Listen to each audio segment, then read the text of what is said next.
water is flowing at a speed of 1.5 meter per second through a horizontal tube of cross-sectional area 10 to the power minus 2 meter square, and you are trying to stop the flow by your palm.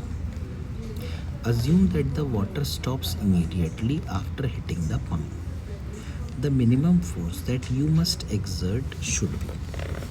तो इसमें क्या हो रहा है, देखिए एक container है जिसका एरिया कुछ क्रॉस सेक्शनल एरिया ए है और पानी यहाँ पर v वेलोसिटी से आता है।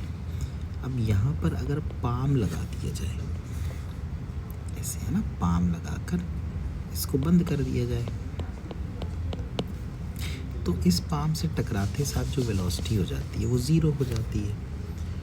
तो अगर सपोज़ आप किसी टी टाइम की बात करें, तो टी टाइम में चूँकि पानी v वेलोसिटी से चल रहा है, तो टी टाइम में जो डिस्टेंस पानी चल पाएगा वो होगा v इंटू टी। इस डिस्टेंस को अगर मैं एरिया से मल्टीप्लाई कर दूँ तो जो वॉल्यूम आएगी वो आएगी एरिया इंटू वी टी। इतनी वॉल्यूम पानी पहले v से चल रहा था और बाद में इसकी वेलोसिटी ज़ीरो हो गई। तो अगर ये वॉल्यूम है तो वॉल्यूम को डेंसिटी से मल्टीप्लाई कर दिया जाए तो मास होगा डेंसिटी इंटू वॉल्यूम। तो इतना मास, पानी का इतना मास पहले v वेलोसिटी से चल रहा था, फिर ज़ीरो से चल रहा है, तो इसकी जो इनिशियल वेलोसिटी है वो तो v है और जो फाइनल वेलोसिटी है वो है ज़ीरो। तो इस पानी का चेंज इन वेलोसिटी जो आया वो ज़ीरो माइनस v आ गया, यानी कि माइनस v आ गया। तो चेंज इन मोमेंटम ये बन गया mass into change in velocity. तो चेंज इन मोमेंटम हो गया rho A V T multiplied by minus V, यानी कि चेंज इन मोमेंटम हो गया minus rho A V square T.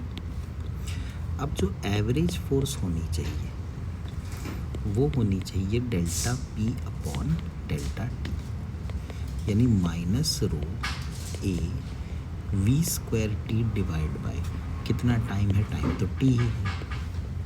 तो जो फोर्स उस लिक्विड पर लगी वो लगी minus rho A V square.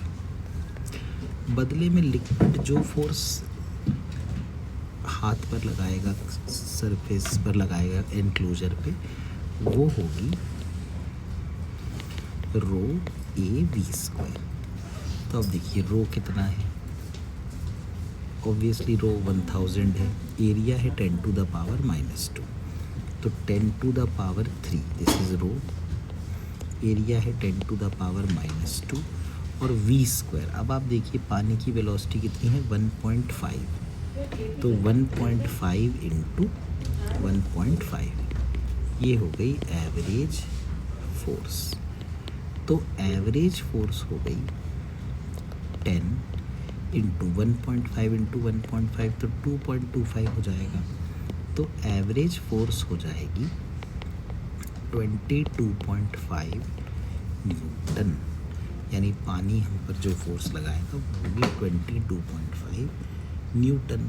अब कौन सा ऑप्शन इससे मैच कर रहा है, आप देखिए ऑप्शन नंबर 2।